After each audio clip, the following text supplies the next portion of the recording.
આ ગામ અને સમાજ ક્યારે ફરી જાય એનું કશું નક્કી નહીં.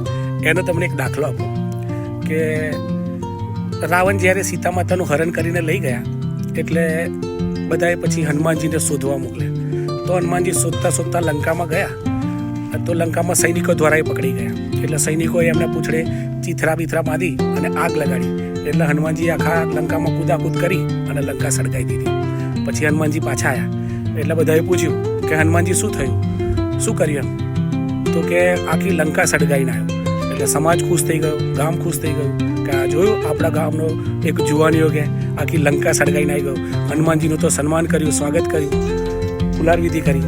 પછી થોડા દિવસ પછી રામ સેતુ બાંધી અને લંકા જવાનું થયું. એટલે બધા ત્યાં ગયા. રામ રાવણનું યુદ્ધ થયું. એવામાં લક્ષ્મણ મૂર્છિત થઈ ગયા યુદ્ધમાં.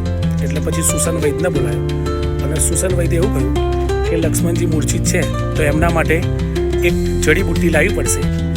તો બધાએ કહ્યું હા, વૈદને કહ્યું હા લાવો જડીબુટ્ટી, વાંધો નહીં.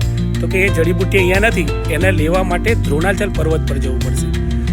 તો આમાંથી એક જણાએ કહ્યું કે આટલી મોટી સોનાની લંકા છે અને એ જડીબુટ્ટી નહીં રાખતા, એવી કોઈ દવા નહીં રાખતા? તો કે ના ભાઈ, દવા તો હતી પણ 3 મહિના પહેલાં તમારામાંનો એક જણો આવ્યો ને કે આખી લંકા હડગાઈને જતો રહ્યો કે એમાં બધું બળી ગયું કે. તો સમાજવાળા કે હનુમાનજીને હા આના આવા ધંધા કે તને હડગાવાનું કોને કીધું હતું કે? તને સીતાજીને શોધવા મૂક્યા હતા, આખી લંકા હડગાવાનું કોઈ કીધું હતું કે હારો આવો ને આવો દોડ ડાયો કે? લો, સન્માન કર્યું અને થોડી વારમાં તો ફરી ગયો આ સમાજ.